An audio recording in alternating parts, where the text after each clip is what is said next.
masih menjadi user experiented, masih menjadi pengguna daripada teknologi. Ayo kita didik mereka, kita bina mereka agar mereka tidak lagi menjadi user tapi juga bisa menjadi produser. Bisa menjadi penghasil daripada apa yang ada di dunia tersebut. Kita ini bukan hanya sebagai penikmat atau yang menyaksikan, yang menonton, tapi kalau bisa kita yang membuat konten itu, kita yang mengisi materi-materinya. Assalamualaikum warahmatullahi wabarakatuh. Bismillah, alhamdulillah, wassalatu wassalamu ala rasulillah. La hawla wa la quwwata illa billah, amma ba'dah. Ingkang kawula minulyaken panjenenganipun Rama Yai Haji Nawawi Umar lan Ibu Nyai Haji Afa Mumtazah.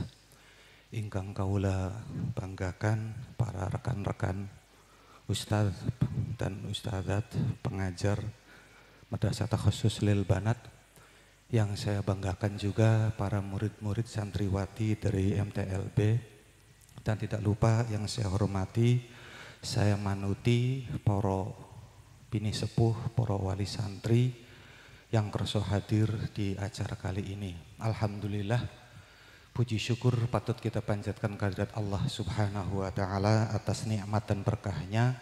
Kami semua para ustadz, para ustadzah bisa mengantarkan putri-putri, bapak ibu semua sampai ke tingkat ini, sampai ke kelas 6, bahkan insya Allah sebentar lagi mereka akan diwisuda sebagai lulusan MTLB angkatan yang ke-27.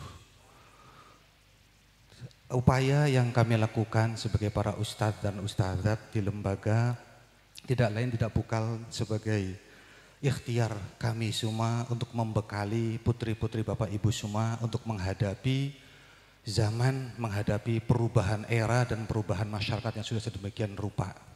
Kami selalu ingat dengan maqalah Sayyidina Ali karramallahu wajah, bahwa beliau selalu berpesan, ajarilah anak-anak kalian jangan seperti zaman dulu kalian, jangan seperti ketika kalian mengajar, tapi ajarilah mereka seperti keadaan atau kondisi yang nanti akan mereka hadapi. Karena mereka itu kan hidup dengan zaman mereka yang berbeda dengan zaman kalian. Maka kami mohon maafnya mungkin masih ada banyak ustadz-ustadz yang jebolan pesantren, jebolan yang salafiyah, yang kemudian kami kolaborasikan, kami gabungkan dengan beberapa guru-guru, beberapa ustadz-ustadz yang kemudian juga jebolan dari kampus-kampus. Karena seperti yang kita tahu, era sekarang terutama setelah zamannya COVID, setelah zamannya corona melanda dunia kita 3 tahun yang lalu, begitu cepatnya perkembangan dunia, era distorsi, era perubahan sosial masyarakat yang sangat luar biasa. Zaman dulu yang namanya orang belanja itu harus minimal nguncluk, ya bisa lama nguncluk apa nguntuk melaku marani kaji maun namun geneka marani mangawi zaman dulu. Zaman sekarang kata miafah bari dakom bisa ya bahkan kadang-kadang saya kalau lagi kepepet bari majingkola pencet tulis majingkola maning kadang-kadang itu check outnya gitulah, kan gampang zaman sekarang ya.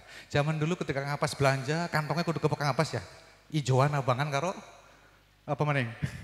Zaman sekarang gak usah pakai duit, cukup pakai HP. Apalagi yang di handphonenya sudah ada Brimo, BSIMO, BCA, Livin dan lain-lainnya. Udah nggak puyeng, yang penting ada saldonya gitu aja. Nah itu adalah suatu hal yang kemudian harus kita sikapi. Maka kemudian kami juga di pesantren ini, di MTLB ini juga mencoba memberikan beberapa terobosan-terobosan kepada anak didik kami, terutama pemahaman bahwasanya perubahan itu pasti.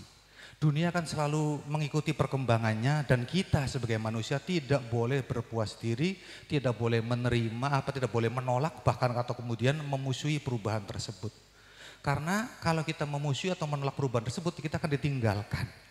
Sebagaimana mungkin sedikit ya kita berusaha membandingkan dengan negara luar atau dengan teknologi dengan perkembangan di luar.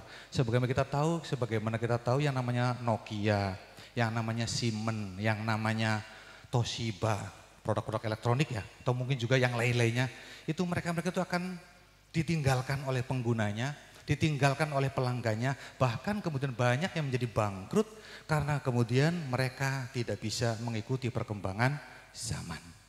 Maka kami juga membekali para santri-santri ini bagaimana kemudian agar mereka yang mungkin sekarang masih menjadi user experiented, masih menjadi pengguna daripada teknologi, ayo kita didik mereka, kita bina mereka agar mereka tidak lagi menjadi user tapi juga bisa menjadi produser, bisa menjadi penghasil daripada apa yang ada di dunia tersebut. Kita ini bukan hanya sebagai penikmat atau yang menyaksikan, yang menonton, tapi kalau bisa kita yang membuat konten itu, kita yang mengisi materi-materinya. Mungkin kita lihat sementara ini anak-anak sering saya bilang begitu, sementara ini kalian tahu, ya mohon maaf ya, di TikTok itu anak-anak tahunya mungkin juga kadang-kadang saya juga merem. Alhamdulillah saya nggak punya akun TikTok Umi, karena selalu merem sih kalau TikTok. Ibu-ibu yang sepuh-sepuh ya Allah, apa hanya bisa joget-joget saja di TikTok itu? Apa nggak ada bisa yang lainnya? Maka kemudian saya katakan ke anak-anak, ayo sih coba. Nanti kalau kamu presentasi apa, ngaji apa, kamu live kan, kamu siaran langsung kan, kemudian kamu isi konten di TikTok supaya isinya ibu-ibu jangan hanya joget saja di TikTok. Kayak nggak ada yang lain apa gitu. Nah itu adalah salah satu mungkin yang kemudian kita berikan. Di samping juga insya Allah kami akan tetap mengajarkan Fathul Qorib sebagaimana Kang Apas. Babul apa Kang Apas? Wudu'i dan lain-lainnya, toharoh yang namanya mukhollah dan lain-lain kita tetap ajarkan dasar-dasar yang zaman dulu yang insya Allah itu menjadi pokok pembahasan dan pokok keimanan kehidupan sehari-hari kan tetap kita ajarkan, tapi tidak lupa juga kita ajarkan untuk pemahaman dan tidak lupa juga untuk menguasai atau tidak ketinggalan dari perkembangan zaman. Karena sekali lagi era sekarang adalah era disrupsi, era perubahan sosial yang sangat luar biasa, di mana era disrupsi itu salah satu fenomena yang paling baik adalah eranya untuk berkolaborasi, eranya untuk bersatu, untuk bergabung bersama-sama mengembangkan diri dan mengembangkan lingkungan sekitar. Kalau misalnya kita hanya berpatokan kepada ilmu-ilmu salafus soleh, aturoth yang zaman dulu saja, mungkin kita akan ditinggalkan. Tapi kalau kemudian kita mengikuti mode zaman sekarang yang lagi viral-viral saja, ya belum tentu semuanya baik. Maka yang kemudian kami coba sampaikan, kami coba terapkan kepada anak didik kami selama di madrasah ini adalah mudah-mudahan kitab-kitab turoth, kitab-kitab kuning mereka juga memahami dan menguasainya, kemudian bisa dipraktekkan dan disesuaikan dengan perkembangan zaman.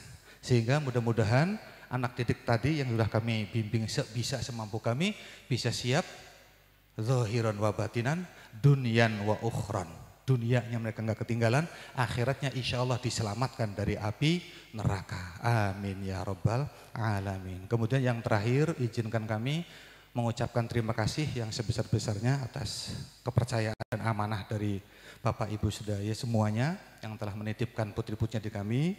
Mudah-mudahan amanah dari Bapak Ibu tadi sudah kami tuntaskan semaksimal mungkin dan semampu yang kami punya. Seandainya dan pastinya ada hal-hal yang kurang berkenan oleh Bapak Ibu, monggo boleh japri ke saya, boleh wadul ke Umi Afah, boleh ke Kang Apas, silakan nanti apa yang mungkin pastinya belum baik di tempat kami, insya Allah akan kami perbaiki selanjutnya. Dan kemudian sebagai akhir juga secara pribadi dan teman-teman para mudarris, para mu'alim di madrasah juga memberikan penyerahan atau menyerahkan kembali putri-putrinya dari kami, monggo untuk kami kembalikan kepada Bapak Ibu sebagai orang tuanya untuk monggo dilanjutkan lagi pendidikannya, dilanjutkan lagi karirnya. Mudah-mudahan kalau ada yang punya minat melanjutkan mondok di sini, mangga sudah ada Stainu di sini, silakan ikut kuliah di sini. Mangga kalau misalnya ada yang ingin ngapalin Quran juga lanjutkan hafal Qurannya. Kalau misalkan ngapalinnya masih belum kiang atau mungkin staynya masih bingung, mangga lanjutkan belajar kecil-kecilan. Jadi ustaz tadi pesantren, belajar ngaji tasripan, belajar ngaji mulangin, maksudnya mulang atau ngajar Fatihah dan lainnya di pesantren kami. Insya Allah para senior-senior ini akan bisa diarahkan selanjutnya untuk lebih berkarir di kelas muallimat di bidang yang akan sesuai dengan minat dan bakat mereka masing-masing. Mungkin itu saja yang perlu saya sampaikan. Jadi sekali lagi, zaman sekarang adalah zaman lagi perubahannya sangat luar biasa, maka tidak boleh mengatakan bahwa yang terbaik adalah ilmu agama saja, lupakan ilmu dunia, atau kalau pengen kaya sekolah saja supaya nanti bisa sukses, tidak bisa seperti itu. Dua-duanya harus kita kolaborasikan, ilmu agama kita kuasai agar hidupnya bisa selamat dan tentram, ilmu dunia kita kuasai juga agar hidupnya bisa mapan dan sejahtera. Itu saja kolaborasinya, terima kasih. Wassalamualaikum warahmatullahi wabarakatuh.